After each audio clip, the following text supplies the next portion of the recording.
ఎదుటోడు పెడతా అంటే ఆశపడతారు, బెదిరిస్తే భయపడతారు. ఆశకి భయానికి మధ్య ఊగిసలాడే జీవితాలు వాళ్ళని.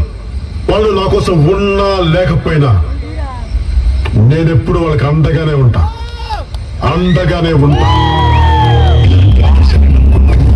ఇలాగే ఒంటరిగా మిగిలిపోతాం. నిజం ఎప్పుడు ఒంటరిదేనన్నా, కానీ దాని బలం ముందు ఎవరైనా తలొగ్గాల్సిందే. నువ్వు గెలుపు కోసం వచ్చావు, నేను న్యాయం కోసం వచ్చాను. ఇది స్వార్థం నాకు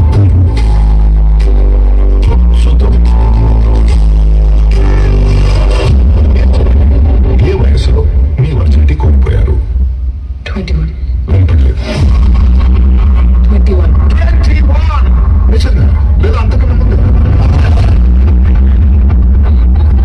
చెప్పండి. 21. ఎవరితో? అబ్జెక్షన్. సచదేవ్ ఎన్నిసార్లు? అబ్జెక్షన్. సచదేవ్ ఎంతమందితో? అబ్జెక్షన్. ఎంత సంపాదించారు? ఎన్ని క్వశ్చన్స్ అడుగుతున్నారు సార్ మీరు? Did you have an abortion or not? Objection. చంద్రగోపాల్ What kind of question are you abortion asking? చేయించుకున్నారా? Objection.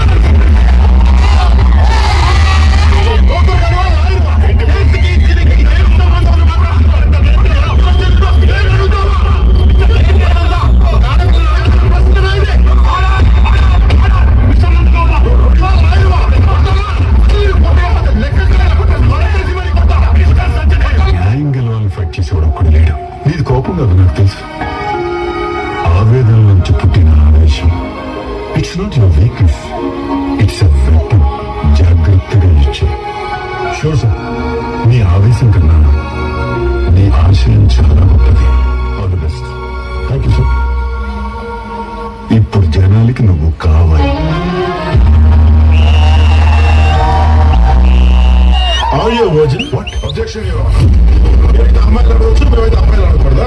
ఏం చేయండి ఇది?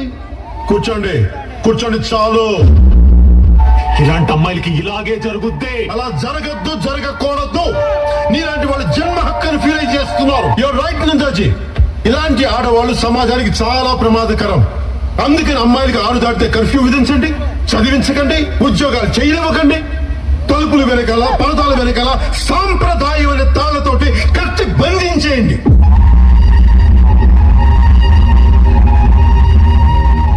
అమ్మాయిగా పుట్టినందుకు ఆరు దాటితే బయటికి వెళ్ళే హక్కు లేదు, రోడ్డు మీద ఒంటరిగా తిరిగే హక్కు లేదు, నలుగురిలో నవ్వే హక్కు లేదు, బాధ కలిగితే ఏడ్చే హక్కు లేదు, కనీసం గుండెల నిండా బయటకు వచ్చి చల్లగాలి పీల్చుకునే హక్కు కూడా లేదు.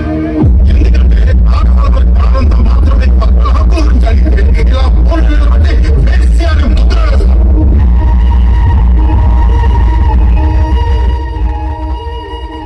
ఆడదంటే వాడి బాత్రూమ్ లో గోడ మీద ఉండే బొమ్మ కాదు, వాడిని కనిపించిన అమ్మ కూడా. ఒక అమ్మాయి తనకి నచ్చిన డ్రెస్ ఒంటి మీద వేసుకోవడానికి ఇష్టపడదు. అలాంటిది తన ఇష్టం లేకుండా ఎవరో ఒకటి ముట్టుకుంటే అమ్మాయి ఎలా రియాక్ట్ అవుతుంది? ఒక అమ్మాయికి ఇష్టం లేకుండా ముట్టుకునే హక్కు ఏ మగాడికి లేదు. ఇష్టం లేదు